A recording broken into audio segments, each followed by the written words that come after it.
नारद जी कहते हैं, राजेंद्र, तदनंतर तीर्थयात्री पुरुष विश्व विख्यात सुगंध नामक तीर्थ की यात्रा करे। वहां सब पापों से चित्त शुद्ध हो जाने पर वह ब्रह्मलोक में प्रतिष्ठित होता है। तत्पश्चात रुद्रावर्त तीर्थ में जाए। वहां स्नान करके मनुष्य स्वर्ग लोक में सम्मानित होता है। नरश्रेष्ठ, गंगा और सरस्वती के संगम में स्नान करने वाला पुरुष अश्वमेध यज्ञ का फल प्राप्त करता है। वहां कर्णहनद में स्नान और भगवान शंकर की पूजा करके मनुष्य कभी दुर्गति में नहीं पड़ता। इसके बाद क्रमशः कुब्जाम्रक तीर्थ को प्रस्थान करना चाहिए। वहां स्नान करने से सहस्त्र गोदान का फल मिलता है और मनुष्य स्वर्गलोक में जाता है। राजन, इसके बाद अरुंधति वट में जाना चाहिए। वहां समुद्र के जल में स्नान करके 3 रात तक उपवास करने वाला मनुष्य सहस्त्र गोदानों का फल पाता और स्वर्गलोक को जाता है। तदनंतर ब्रह्मावर्त तीर्थ की यात्रा करे। वहां ब्रह्मचर्य का पालन करते हुए एकाग्र चित्त हो स्नान करने से मनुष्य अश्वमेध यज्ञ का फल पाता और स्वर्गलोक में जाता है। उसके बाद यमुना प्रभव नामक तीर्थ में जाए। वहां यमुना जल में स्नान करने से मनुष्य अश्वमेध यज्ञ का फल पाकर ब्रह्मलोक में प्रतिष्ठित होता है। दर्वी संक्रमण नामक तीर्थ तीनों लोकों में विख्यात है। वहां पहुंचकर स्नान करने से अश्वमेध यज्ञ के फल और स्वर्गलोक की प्राप्ति होती है। भृगुतुंग तीर्थ में जाने से भी अश्वमेध यज्ञ का फल मिलता है। वीर प्रमोक्ष नामक तीर्थ की यात्रा करके मनुष्य सब पापों से छुटकारा पा जाता है। कृत्तिका और मघा के दुर्लभ तीर्थ में जाकर पुण्य करने वाला पुरुष अग्निष्टोम और अतिरात्र यज्ञों का फल पाता है। तत्पश्चात संध्या तीर्थ में जाकर जो परम उत्तम विद्या तीर्थ में स्नान करता है वह संपूर्ण विद्याओं में पारंगत होता है। महाश्रम तीर्थ सब पापों से छुटकारा दिलाने वाला है। वहां रात्रि में निवास करना चाहिए। जो मनुष्य वहां एक समय भी उपवास करता है उसे उत्तम लोकों में निवास प्राप्त होता है। जो 3 दिन पर एक समय उपवास करते हुए 1 मास तक महाश्रम तीर्थ में निवास करता है वह स्वयं तो भवसागर के पार हो ही जाता है, अपने आगे पीछे की 10-10 पीढ़ियों को भी तार देता है। परम पवित्र देववंदित महेश्वर का दर्शन करके मनुष्य सब कर्तव्यों से उऋण हो जाता है। उसके बाद पितामह द्वारा सेवित वेतसिका तीर्थ के लिए प्रस्थान करे। वहां जाने से मनुष्य अश्वमेध यज्ञ का फल पाता और परम गति को प्राप्त होता है। तत्पश्चात ब्राह्मणिका तीर्थ में जाकर ब्रह्मचर्य का पालन करते हुए एकाग्र चित्त हो स्नान आदि करने से मनुष्य कमल के समान रंग वाले विमान पर बैठकर ब्रह्मलोक को जाता है। उसके बाद द्विजों द्वारा सेवित पुण्यमय नैमिष तीर्थ की यात्रा करे। वहां ब्रह्मा जी देवताओं के साथ सदा निवास करते हैं। नैमिष तीर्थ में जाने की इच्छा करने वाले का ही आधा पाप नष्ट हो जाता है तथा उसमें प्रविष्ट हुआ मनुष्य सब पापों से मुक्त हो जाता है। भारत, धीर पुरुष को उचित है कि वह तीर्थ सेवन में तत्पर हो 1 मास तक नैमिषारण्य में निवास करे। भूमंडल में जितने तीर्थ हैं वे सभी नैमिषारण्य में विद्यमान रहते हैं। जो वहां स्नान करके नियम पूर्वक रहते हुए नियमानुकूल आहार ग्रहण करता है वह मानव राजसूय यज्ञ का फल पाता है। इतना ही नहीं, वह अपने कुल की 7 पीढ़ियों तक को पवित्र कर देता है। गंगोद्भेद तीर्थ में जाकर 3 रात तक उपवास करने वाला मनुष्य वाजपेय यज्ञ का फल पाता और सदा के लिए ब्रह्म स्वरूप हो जाता है। सरस्वती के तट पर जाकर देवता और पितरों का तर्पण करना चाहिए। ऐसा करने वाला पुरुष सारस्वत लोकों में जाकर आनंद भोगता है, इसमें तनिक भी संदेह नहीं है। तत्पश्चात बाहुदा नदी की यात्रा करे। वहां 1 रात निवास करने वाला मनुष्य स्वर्ग लोक में प्रतिष्ठित होता है और उसे देवसत्र नामक यज्ञ का फल मिलता है। इसके बाद सरयू नदी के उत्तम तीर्थ गोप्रतार गुप्तार घाट पर जाना चाहिए। जो मनुष्य उस तीर्थ में स्नान करता है वह सब पापों से शुद्ध होकर स्वर्ग लोक में पूजित होता है। कुरुनंदन गोमती नदी के राम तीर्थ में स्नान करके मनुष्य अश्वमेघ यज्ञ का फल पाता और अपने कुल का उद्धार कर देता है। वहीं शत सहस्त्रक नाम का तीर्थ है, जो वहां स्नान करके नियम से रहता और नियमानुकूल भोजन करता है, उसे सहस्त्र गोदानों का पुण्य फल प्राप्त होता है। धर्मज्ञ युधिष्ठिर, वहां से ऊर्ध्वस्थान नामक उत्तम तीर्थ में जाना चाहिए। वहां कोटि तीर्थ में स्नान करके कार्तिकेय जी का पूजन करने से मनुष्य को सहस्त्र गोदानों का फल मिलता है तथा वह तेजस्वी होता है। उसके बाद काशी में जाकर भगवान शंकर की पूजा और कपिला कुंड में स्नान करने से राजसूय यज्ञ का फल प्राप्त होता है। युधिष्ठिर बोले, मुने, आपने काशी का महात्म्य बहुत थोड़े में बताया है, उसे कुछ विस्तार के साथ कहिए। नारद जी ने कहा, राजन, मैं इस विषय में एक संवाद सुनाऊंगा जो वाराणसी के गुणों से संबंध रखने वाला है। उस संवाद के श्रवण मात्र से मनुष्य ब्रह्म हत्या के पाप से छुटकारा पा जाता है। पूर्व काल की बात है, भगवान शंकर मेरुगिरी के शिखर पर विराजमान थे तथा पार्वती देवी भी वहीं दिव्य सिंहासन पर बैठी थी। उन्होंने महादेव जी से पूछा, भक्तों के दुख दूर करने वाले देवाधिदेव, मनुष्य शीघ्र ही आपका दर्शन कैसे पा सकता है? समस्त प्राणियों के हित के लिए यह बात मुझे बताइए। भगवान शिव बोले, देवी, काशीपुरी मेरा परम गुह्यतम क्षेत्र है। वह संपूर्ण भूतों को संसार सागर से पार उतारने वाली है। वहां महात्मा पुरुष भक्ति पूर्वक मेरी भक्ति का आश्रय ले उत्तम नियमों का पालन करते हुए निवास करते हैं। वह समस्त तीर्थों और संपूर्ण स्थानों में उत्तम है। इतना ही नहीं, अविमुक्त क्षेत्र मेरा परम ज्ञान है। वह समस्त ज्ञानों में उत्तम है। देवी, यह वाराणसी संपूर्ण गोपनीय स्थानों में श्रेष्ठ तथा मुझे अत्यंत प्रिय है। मेरे भक्त वहां जाते तथा मुझ में ही प्रवेश करते हैं।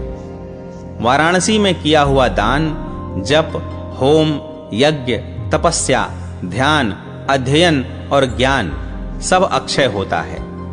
पहले के हजारों जन्मों में जो पाप संचित किया गया हो, वह सब अविमुक्त क्षेत्र में प्रवेश करते ही नष्ट हो जाता है।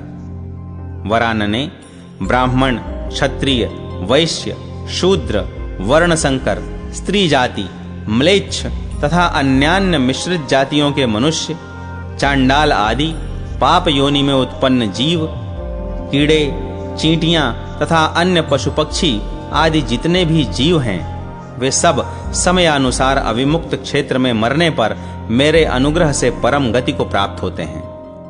मोक्ष को अत्यंत दुर्लभ और संसार को अत्यंत भयानक समझकर मनुष्य को काशीपुरी में निवास करना चाहिए। जहां तहां मरने वाले को संसार बंधन से छुड़ाने वाली सद्गति तपस्या से भी मिलनी कठिन है, किंतु वाराणसी पुरी में बिना तपस्या के ही ऐसी गति अनायास प्राप्त हो जाती है। जो विद्वान सैकड़ों विघ्नों से आहत होने पर भी काशीपुरी में निवास करता है, वह उस परम पद को प्राप्त होता है जहां जाने पर शोक से पिंड छूट जाता है। काशीपुरी में रहने वाले जीव जन्म, मृत्यु और वृद्धावस्था से रहित परम धाम को प्राप्त होते हैं। उन्हें वही गति प्राप्त होती है जो पुनः मृत्यु के बंधन में न आने वाले मोक्षाभिलाषी पुरुषों को मिलती है तथा जिसे पाकर जीव कृतार्थ हो जाता है। अविमुक्त क्षेत्र में जो उत्कृष्ट गति प्राप्त होती है, वह अन्यत्र दान, तपस्या, यज्ञ और विद्या से भी नहीं मिल सकती। जो चांडाल आदि घृणित जातियों में उत्पन्न हैं तथा जिनकी देह विशिष्ट पातकों और पापों से परिपूर्ण है, उन सब की शुद्धि के लिए विद्वान पुरुष अविमुक्त क्षेत्र को ही श्रेष्ठ औषध मानते हैं। अविमुक्त क्षेत्र परम ज्ञान है, अविमुक्त क्षेत्र परम पद है, अविमुक्त क्षेत्र परम तत्व है और अविमुक्त क्षेत्र परम शिव, परम कल्याणमय है। जो मरण पर्यंत रहने का नियम लेकर अविमुक्त क्षेत्र में निवास करते हैं, उन्हें अंत में मैं परम ज्ञान एवं परम पद प्रदान करता हूँ। वाराणसी पुरी में प्रवेश करके बहने वाली त्रिपथगामिनी गंगा विशेष रूप से सैकड़ों जन्मों का पाप नष्ट कर देती है। अन्यत्र गंगा जी का स्नान श्राद्ध, दान, तप, जप और व्रत सुलभ हैं, किंतु वाराणसीपुरी में रहते हुए इन सब का अवसर मिलना अत्यंत दुर्लभ है। वाराणसीपुरी में निवास करने वाला मनुष्य जप, होम, दान एवं देवताओं का नित्य प्रति पूजन करने का तथा निरंतर वायु पीकर रहने का फल प्राप्त कर लेता है। पापी, शठ और अधार्मिक मनुष्य भी यदि वाराणसी में चला जाए तो वह अपने समूचे कुल को पवित्र कर देता है। जो वाराणसीपुरी में मेरी पूजा और स्तुति करते हैं वे सब पापों से मुक्त हो जाते हैं। देव देवेश्वरी, जो मेरे भक्तजन वाराणसीपुरी में निवास करते हैं वे एक ही जन्म में परम मोक्ष को पा जाते हैं। परमानंद की इच्छा रखने वाले ज्ञाननिष्ठ पुरुषों के लिए शास्त्रों में जो गति प्रसिद्ध है वही अविमुक्त क्षेत्र में मरने वाले को प्राप्त हो जाती है। अविमुक्त क्षेत्र में देहावसान होने पर साक्षात परमेश्वर मैं स्वयं ही जीव को तारक ब्रह्म राम नाम का उपदेश करता हूँ। वर्णा और असी नदियों के बीच में वाराणसीपुरी स्थित है तथा उस पुरी में ही नित्य विमुक्त तत्व की स्थिति है।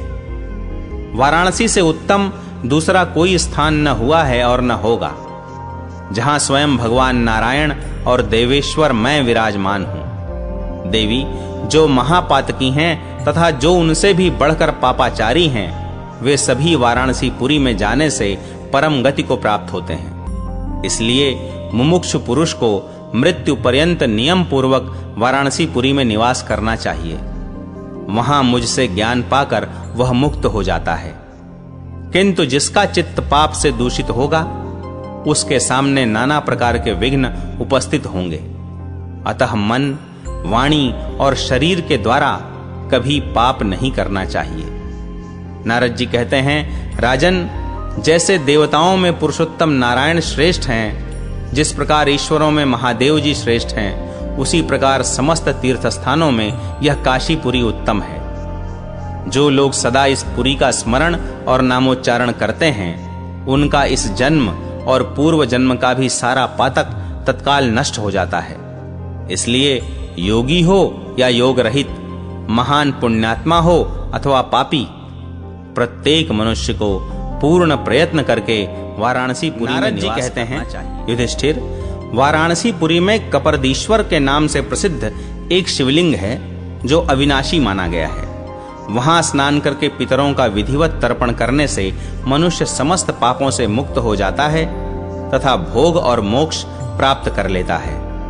काशीपुरी में निवास करने वाले पुरुषों के काम, क्रोध आदि दोष तथा संपूर्ण विघ्न कपर्दीश्वर के पूजन से नष्ट हो जाते हैं। इसलिए परम उत्तम कपर्दीश्वर का सदैव दर्शन करना चाहिए। यत्न पूर्वक उनका पूजन तथा वेदोक्त स्तोत्रों द्वारा उनका स्तवन भी करना चाहिए। कपर्दीश्वर के स्थान में नियम पूर्वक ध्यान लगाने वाले शांत चित्त योगियों को 6 मास में ही योग सिद्धि प्राप्त होती है, इसमें तनिक भी संदेह नहीं है। पिशाच मोचन कुंड में नहाकर कपर्दीश्वर के पूजन से मनुष्य के ब्रह्म हत्या आदि पाप नष्ट हो जाते हैं। पूर्व काल की बात है, कपर्दीश्वर क्षेत्र में उत्तम व्रत का पालन करने वाले एक तपस्वी ब्राह्मण रहते थे। उनका नाम था शंकुकर्ण। वे प्रतिदिन भगवान शंकर का पूजन, रुद्र का पाठ तथा निरंतर ब्रह्म स्वरूप प्रणव का जप करते थे। उनका चित्त योग में लगा हुआ था। वे मरण पर्यंत काशी में रहने का नियम लेकर पुष्प, धूप आदि उपचार, स्तोत्र, नमस्कार और परिक्रमा आदि के द्वारा भगवान कपर्दीश्वर की आराधना करते थे। एक दिन उन्होंने देखा एक भूखा प्रेत सामने आकर खड़ा है। उसे देख मुनि श्रेष्ठ शंकुकर्ण को बड़ी दया आई।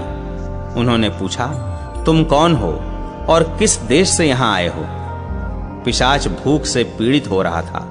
उसने शंकुकर्ण से कहा, मुने, मैं पूर्व जन्म में धन धान्य से संपन्न ब्राह्मण था।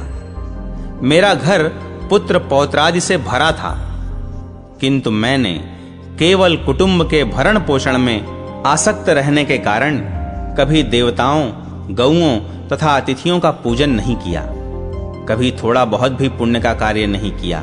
अतः इस समय भूख प्यास से व्याकुल होने के कारण मैं हिताहित का ज्ञान खो बैठा हूं। प्रभो, यदि आप मेरे उद्धार का कोई उपाय जानते हो तो कीजिए। आपको नमस्कार है, मैं आपकी शरण में आया हूं। शंकुकर्ण ने कहा, तुम शीघ्र ही एकाग्र चित्त होकर इस कुंड में स्नान करो, इससे शीघ्र ही इस घृणित योनि से छुटकारा पा जाओगे। दयालु मुनि के इस प्रकार कहने पर पिशाच ने त्रिनेत्रधारी देववर भगवान कपरदीश्वर का स्मरण किया और चित्त को एकाग्र करके उस कुंड में गोता लगाया। मुनि के समीप गोता लगाते ही उसने पिशाच का शरीर त्याग दिया। भगवान शिव की कृपा से उसे तत्काल बोध प्राप्त हुआ और मुनीश्वरों का समुदाय उसकी स्तुति करने लगा। तत्पश्चात जहां भगवान शंकर विराजते हैं, उस त्रयीमय श्रेष्ठ धाम में वह प्रवेश कर गया। पिशाच को इस प्रकार मुक्त हुआ देख मुनि को बड़ी प्रसन्नता हुई। उन्होंने मन ही मन भगवान महेश्वर का चिंतन करके कपरदीश्वर को प्रणाम किया तथा उनकी इस प्रकार स्तुति करने लगे। भगवान, आप जटाजूट धारण करने के कारण कपरदी कहलाते हैं। आप परात्पर, सबके रक्षक, एक अद्वितीय पुराण पुरुष, योगेश्वर, ईश्वर, आदित्य और अग्नि रूप तथा कपिल वर्ण के वृषभ नंदीश्वर पर आरूढ़ हैं। मैं आपकी शरण में आया हूं। आप सबके हृदय में स्थित सारभूत ब्रह्म हैं, हिरण्यमय पुरुष हैं, योगी हैं तथा सबके आदि और अंत हैं। आप रु, दुख को दूर करने वाले हैं, अतः आपको रुद्र कहते हैं। आप आकाश में व्यापक रूप से स्थित महामुनि, ब्रह्म स्वरूप एवं परम पवित्र हैं। मैं आपकी शरण में आया हूं। आप सहस्त्रों चरण, सहस्त्रों नेत्र तथा सहस्त्रों मस्तकों से युक्त हैं। आपके सहस्त्रों रूप हैं। आप अंधकार से परे और वेदों की भी पहुंच के बाहर हैं। कल्याणोत्पादक होने से आपको शंभु कहते हैं।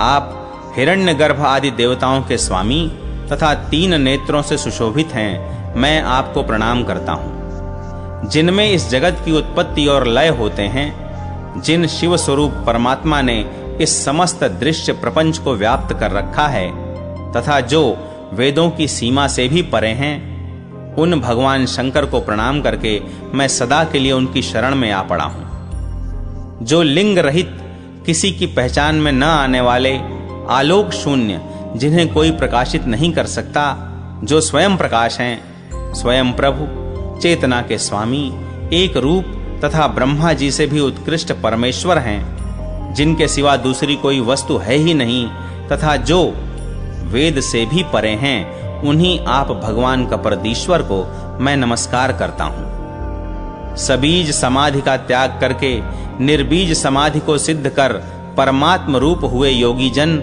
जिसका साक्षात्कार करते हैं और जो वेद से भी परे हैं, वह आपका ही स्वरूप है।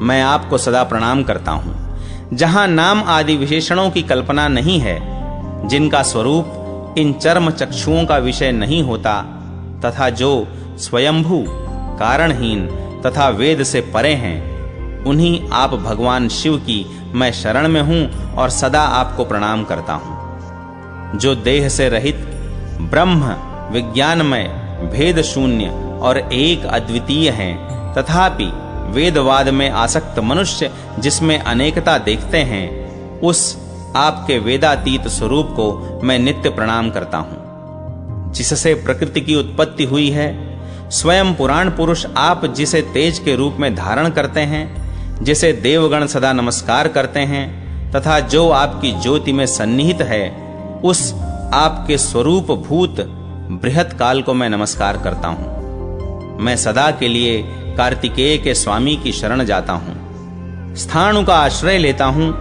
कैलाश पर्वत पर शयन करने वाले पुराण पुरुष शिव की शरण में पड़ा हूं। भगवान, आप कष्ट हरने के कारण हर कहलाते हैं।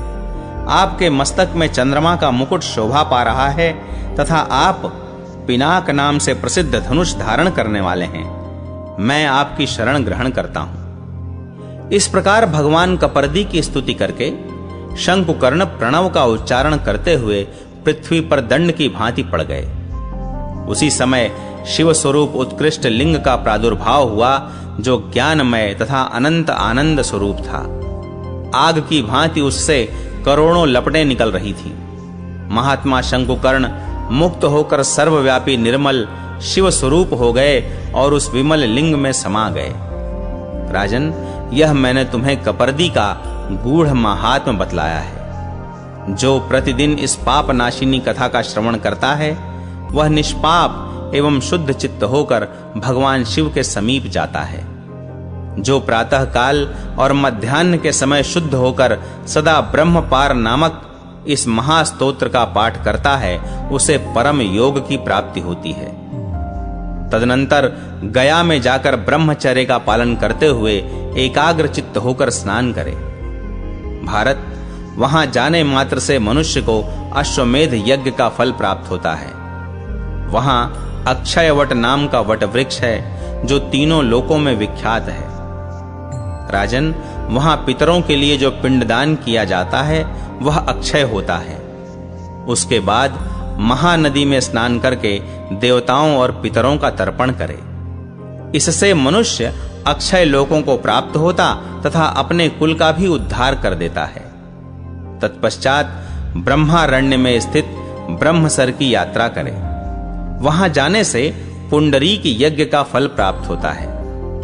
राजेंद्र, वहां से विश्व विख्यात धेनुक तीर्थ को प्रस्थान करे और वहां एक रात रहकर तिल की धेनु दान करे। ऐसा करने वाला पुरुष सब पापों से शुद्ध हो निश्चय ही सोमलोक में जाता है। वहां बछड़े सहित कपिला गौ के पदचिन्ह आज भी देखे जाते हैं। उन पदचिन्हों में से जल लेकर आचमन करने से जो कुछ घोर पाप होता है वह नष्ट हो जाता है। वहां से गृध्रवट की यात्रा करे। वह शूलधारी भगवान शंकर का स्थान है। वहां शंकर जी का दर्शन करके भस्म स्नान करे, सारे अंगों में भस्म लगाए। ऐसा करने वाला यदि ब्राह्मण हो तो उसे 12 वर्षों तक व्रत करने का फल प्राप्त होता है और अन्य वर्ण के मनुष्यों का सारा पाप नष्ट हो जाता है। तत्पश्चात उदय पर्वत पर जाए। वहां सावित्री के चरण चिन्हों का दर्शन होता है। उस तीर्थ में संध्योपासन करना चाहिए। इससे एक ही समय में 12 वर्षों तक संध्या करने का फल प्राप्त होता है। तत्पश्चात वहीं योनि द्वार के पास जाए। वह विख्यात स्थान है। उसके पास जाने मात्र से मनुष्य गर्भवास के कष्ट से छुटकारा पा जाता है। राजन, जो मनुष्य शुक्ल और कृष्ण दोनों पक्षों में गया में निवास करता है वह अपने कुल की 7 पीढ़ियों का उद्धार कर देता है, इसमें तनिक भी संदेह नहीं है। राजन, तत्पश्चात तीर्थ सेवी मनुष्य फल्गु नदी के किनारे जाए। वहां जाने से वह अश्वमेध यज्ञ का फल पाता और परम सिद्धि को प्राप्त होता है। तदनंतर एकाग्र चित्त हो धर्म पृष्ठ की यात्रा करे, जहां धर्म का नित्य निवास है। वहां धर्म के समीप जाने से अश्वमेध यज्ञ का फल मिलता है। वहां से ब्रह्मा जी के उत्तम तीर्थ को प्रस्थान करे और वहां पहुंचकर व्रत का पालन करते हुए ब्रह्मा जी की पूजा करे। इससे राजसूय और अश्वमेध यज्ञों का फल मिलता है। इसके बाद मणिनाग तीर्थ में जाए। वहां सहस्त्र गोदानों का फल प्राप्त होता है। उस तीर्थ में एक रात निवास करने पर सब पापों से छुटकारा मिल जाता है।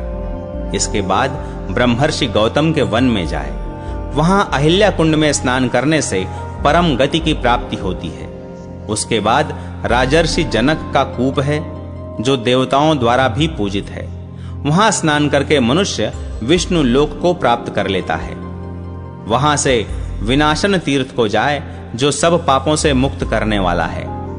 वहां की यात्रा से मनुष्य अश्वमेध यज्ञ का फल पाता और सोमलोक को जाता है। तत्पश्चात संपूर्ण तीर्थों के जल से प्रकट हुई गंडकी नदी की यात्रा करे। वहां जाने से मनुष्य वाजपेय यज्ञ का फल पाता और सूर्य लोक को जाता है। धर्मज्ञ युधिष्ठिर वहां से ध्रुव के तपोवन में प्रवेश करे। महाभाग, वहां जाने से मनुष्य यक्ष लोक में आनंद का अनुभव करता है। तदनंतर सिद्ध सेवित कर्मदा नदी की यात्रा करे। वहां जाने वाला मनुष्य पुंडरीक यज्ञ का फल पाता और सोमलोक को जाता है। राजा युधिष्ठिर, तत्पश्चात माहेश्वरी धारा के समीप जाना चाहिए। वहां यात्री को अश्वमेध यज्ञ का फल मिलता है और वह अपने कुल का उद्धार कर देता है। देव पुष्करणी तीर्थ में जाकर स्नान से पवित्र हुआ मनुष्य कभी दुर्गति में नहीं पड़ता और वाजपेय यज्ञ का फल पाता है। इसके बाद ब्रह्मचर्य का पालन करते हुए एकाग्र चित्त हो माहेश्वर पद की यात्रा करे। वहां स्नान करने से अश्वमेध यज्ञ का फल मिलता है। भरत श्रेष्ठ, माहेश्वर पद में 1 करोड़ तीर्थ सुने गए हैं, उनमें स्नान करना चाहिए। इससे पुंडरीक यज्ञ के फल और विष्णु लोक की प्राप्ति होती है। तदनंतर भगवान नारायण के स्थान को जाना चाहिए, जहां सदा ही भगवान श्री हरि निवास करते हैं।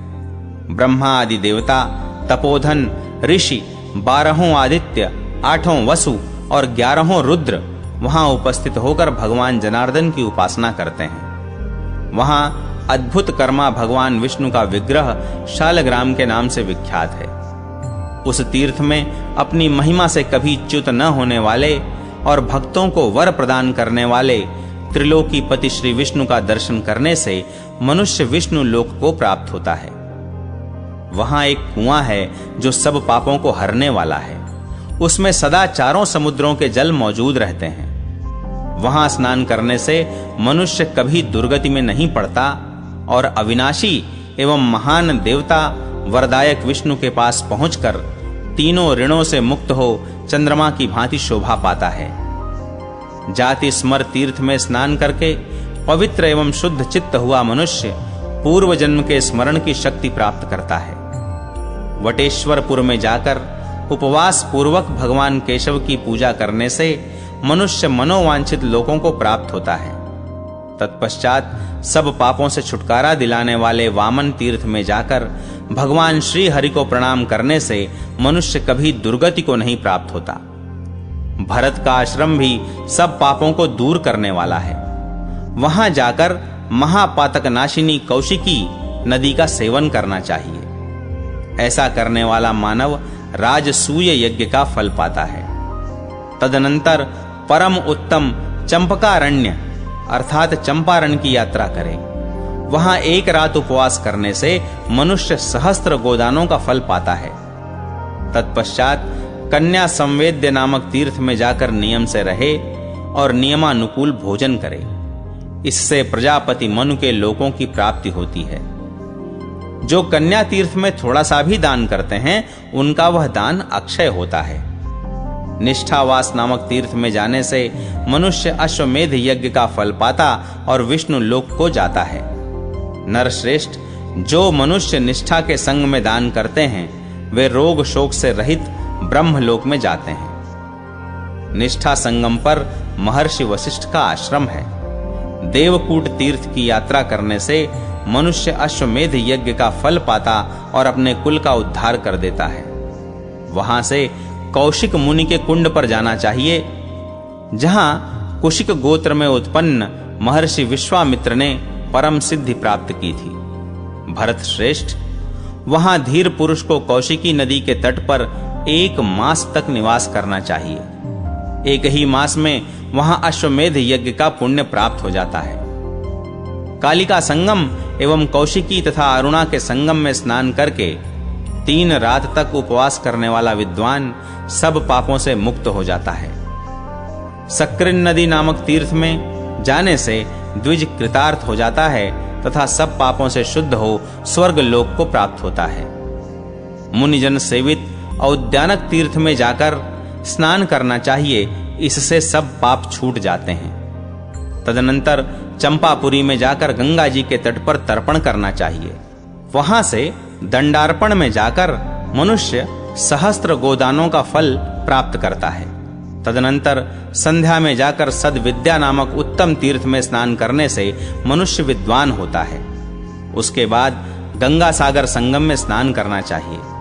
इससे विद्वान लोग 10 अश्वमेध यज्ञों के फल की प्राप्ति बतलाते हैं। तत्पश्चात पाप दूर करने वाली वैतरणी नदी में जाकर विरज तीर्थ में स्नान करे। इससे मनुष्य चंद्रमा की भांति शोभा पाता है। प्रभाव क्षेत्र के भीतर कुल नामक तीर्थ में जाकर मनुष्य सब पापों से छूट जाता है तथा सहस्त्र गोदानों का फल पाकर अपने कुल का भी उद्धार कर देता है। सोन नदी और ज्योतिरथी के संगम पर निवास करने वाला पवित्र मनुष्य देवताओं और पितरों का तर्पण करके अग्निष्टोम यज्ञ का फल प्राप्त करता है। सोन और नर्मदा के उद्गम स्थान पर वंशगुल्म तीर्थ में आचमन करके मनुष्य अश्वमेध यज्ञ का फल प्राप्त करता है। कोशला के तट पर ऋषभ तीर्थ में जाकर 3 रात उपवास करने वाला मनुष्य अश्वमेध यज्ञ का फल पाता है। कोशला के किनारे काल तीर्थ में जाकर स्नान करे तो 11 बैल दान करने का पुण्य प्राप्त होता है। पुष्पवती में स्नान करके 3 रात उपवास करने वाला मनुष्य सहस्त्र गोदानों का फल पाता और अपने कुल का भी उद्धार कर देता है। तदनंतर जहां परशुराम जी निवास करते हैं उस महेंद्र पर्वत पर जाकर राम तीर्थ में स्नान करने से मनुष्य अश्वमेध यज्ञ का फल पाता है। वहीं मतंग का क्षेत्र है जहां स्नान करने से सहस्त्र गोदानों का फल मिलता है। उसके बाद श्री पर्वत पर जाकर नदी के किनारे स्नान करे। वहां देव नद में स्नान करने से मनुष्य पवित्र एवं शुद्ध चित्त हो अश्वमेध यज्ञ का फल पाता और परम सिद्धि को प्राप्त होता है। तदनंतर कावेरी नदी की यात्रा करे। वहां स्नान करके मनुष्य सहस्त्र गोदानों का फल पाता है। वहां से आगे समुद्र के तटवर्ती तीर्थ में, जिसे कन्या तीर्थ कहते हैं, जाकर स्नान करे। वहां स्नान करने से मनुष्य सब पापों से मुक्त हो जाता है। तदनंतर समुद्र मध्यवर्ती गोकर्ण तीर्थ में जा भगवान शंकर की पूजा करके 3 रात उपवास करने वाला मनुष्य 10 अश्वमेध यज्ञों का फल पाता और गणपति पद को प्राप्त होता है। 12 रात तक वहां उपवास करने वाला मनुष्य कृतार्थ हो जाता है। उसे कुछ भी पाना शेष नहीं रहता। उसी तीर्थ में गायत्री देवी का भी स्थान है, जहां 3 रात उपवास करने से मनुष्य गवामय यज्ञ का फल पाता और वायु लोक को जाता है। वेणा के संगम में स्नान करने से वाजपेय यज्ञ का फल प्राप्त होता है और वरदा संगम में नहाने से सहस्त्र गोदान का फल मिलता है। युधिष्ठिर, ब्रह्मस्थूणा नामक तीर्थ में जाकर 3 रात तक उपवास करने वाला मनुष्य सहस्त्र गोदानों का फल पाता और स्वर्ग लोक को जाता है। कुब्जा वन में जाकर ब्रह्मचर्य का पालन करते हुए एकाग्र चित्त हो स्नान करके 3 रात उपवास करने वाले को सहस्त्र गोदानों का फल मिलता है। इसके बाद देवनद में, जहां से कृष्णवेणा नदी निकलती है, स्नान करें। फिर ज्योतिर्मात्र अर्थात जाति मात्र नद में तथा कन्याश्रम में स्नान करें। कन्याश्रम में जाने मात्र से 100 अग्निष्टोम यज्ञों का फल मिलता है। सर्वदेव नद में स्नान करने से सहस्त्र गोदानों का फल प्राप्त होता है तथा जाति मात्र नद में नहाने से मनुष्य को पूर्व जन्म का स्मरण हो जाता है। इसके बाद परम पुण्यमयी वाणी तथा नदियों में श्रेष्ठ पयोष्णी अर्थात मंदाकिनी में जाकर देवताओं तथा पितरों का पूजन करने वाला मनुष्य सहस्त्र गोदानों का फल पाता है। महाराज, तदनंतर दंडकारण्य में जाकर गोदावरी में स्नान करना चाहिए। वहां शरभंग मुनि तथा महात्मा शुक के आश्रम की यात्रा करने से मनुष्य कभी दुर्गति में नहीं पड़ता और अपने कुल को पवित्र कर देता है। तत्पश्चात सप्त गोदावरी में स्नान करके नियमों का पालन करते हुए नियमानुकूल भोजन करने वाला पुरुष महान पुण्य को प्राप्त होता और देवलोक को जाता है। वहां से देवपथ की यात्रा करे। इससे मानव देव सत्र का पुण्य प्राप्त कर लेता है। तुंगकारण्य में जाकर ब्रह्मचर्य का पालन करते हुए जितेंद्रिय भाव से रहे। युधिष्ठिर, तुंगकारण्य में प्रवेश करने वाले पुरुष अथवा स्त्री का सारा पाप तत्काल नष्ट हो जाता है। धीर पुरुष को उचित है कि वह नियमों का पालन तथा नियमानुकूल भोजन करते हुए 1 मास तक वहां निवास करे। इससे वह ब्रह्मलोक को जाता और अपने कुल को भी पवित्र कर देता है। मेधावन में जाकर देवताओं और पितरों का तर्पण करना चाहिए। इससे अग्निष्टोम यज्ञ का फल मिलता तथा स्मरण शक्ति और मेधा की प्राप्ति होती है। वहीं कालंजर तीर्थ में जाने से सहस्त्र गोदानों का फल मिलता है। महाराज, तत्पश्चात पर्वत श्रेष्ठ चित्रकूट पर मंदाकिनी नदी की यात्रा करें। वह सब पापों को दूर करने वाली है। उसमें स्नान करके देवताओं तथा पितरों के पूजन में तत्पर रहने वाला मनुष्य अश्वमेध यज्ञ का फल पाता और परम गति को प्राप्त होता है। वहां से परम उत्तम भर्तृस्थान नामक तीर्थ में जाना चाहिए। वहां जाने मात्र से ही मनुष्य को सिद्धि प्राप्त होती है। उस तीर्थ की प्रदक्षिणा करके शिव स्थान की यात्रा करनी चाहिए। वहां एक विख्यात कूप है जिसमें चारों समुद्रों का निवास है। वहां स्नान करके उस कूप की प्रदक्षिणा करे। इससे पवित्र हुआ जितात्मा पुरुष परम गति को प्राप्त होता है। तदनंतर महान श्रृंगवेरपुर की यात्रा करे। वहां गंगा में स्नान करके ब्रह्मचर्य का पालन करते हुए इंद्रियों को संयम में रखने वाले पुरुष के पाप धुल जाते हैं और वह वाजपेय यज्ञ का फल पाता है। वहां से परम बुद्धिमान भगवान शंकर के मुंजवट नामक स्थान की यात्रा करे। वहां जाकर महादेव जी की पूजा और प्रदक्षिणा करने से मनुष्य गणपति पद को प्राप्त होता है। इसके बाद ऋषियों द्वारा प्रशंसित प्रयाग तीर्थ की यात्रा करे, जहां ब्रह्मा जी के साथ साक्षात भगवान माधव विराजमान हैं। गंगा सब तीर्थों के साथ प्रयाग में आई हैं और वहां तीनों लोकों में विख्यात तथा संपूर्ण जगत को पवित्र करने वाली सूर्य नंदिनी यमुना गंगा जी के साथ मिली हैं। गंगा और यमुना के बीच की भूमि पृथ्वी का जघन कट से नीचे का भाग मानी गई है और प्रयाग जघन के बीच का उपस्थ भाग है, ऐसी ऋषियों की मान्यता है।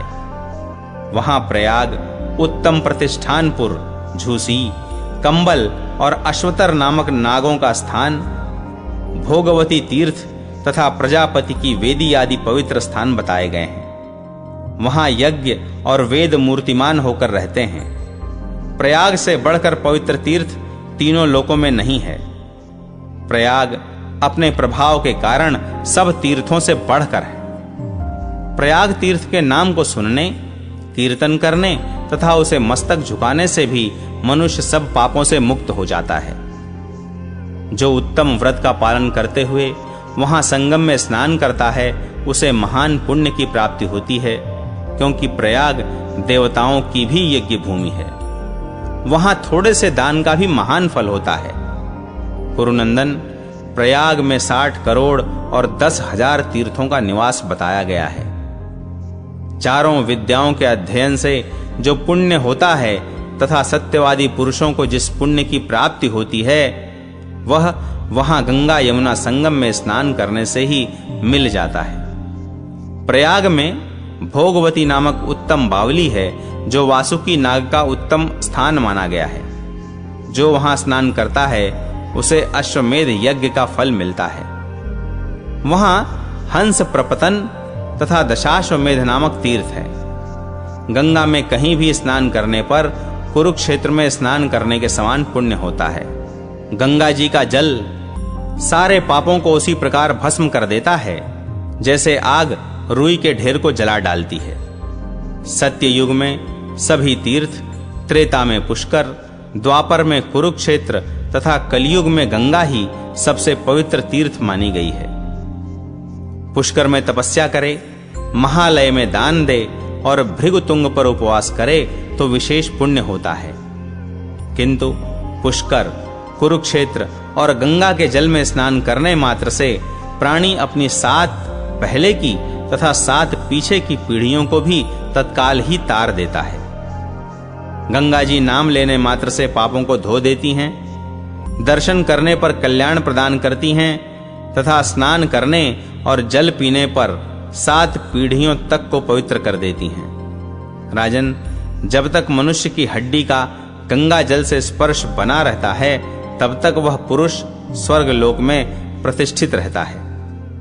ब्रह्मा जी का कथन है कि गंगा के समान तीर्थ श्री विष्णु से बढ़कर देवता तथा ब्राह्मणों से बढ़कर पूज्य कोई नहीं है। महाराज, जहां गंगा बहती है वहां उनके किनारे पर जो जो देश और तपोवन होते हैं, उन्हें सिद्ध क्षेत्र समझना चाहिए। जो मनुष्य प्रतिदिन तीर्थों के इस पुण्य प्रसंग का श्रवण करता है, वह सदा पवित्र होकर स्वर्ग लोक में आनंद का अनुभव करता है तथा उसे अनेकों जन्मों की बातें याद आ जाती हैं। जहां की यात्रा की जा सकती है और जहां जाना असंभव है, उन सभी प्रकार के तीर्थों का मैंने वर्णन किया है। यदि प्रत्यक्ष संभव न हो तो मानसिक इच्छा के द्वारा भी इन सभी तीर्थों की यात्रा करनी चाहिए। पुण्य की इच्छा रखने वाले देवोपम ऋषियों ने भी इन तीर्थों का आश्रय लिया है।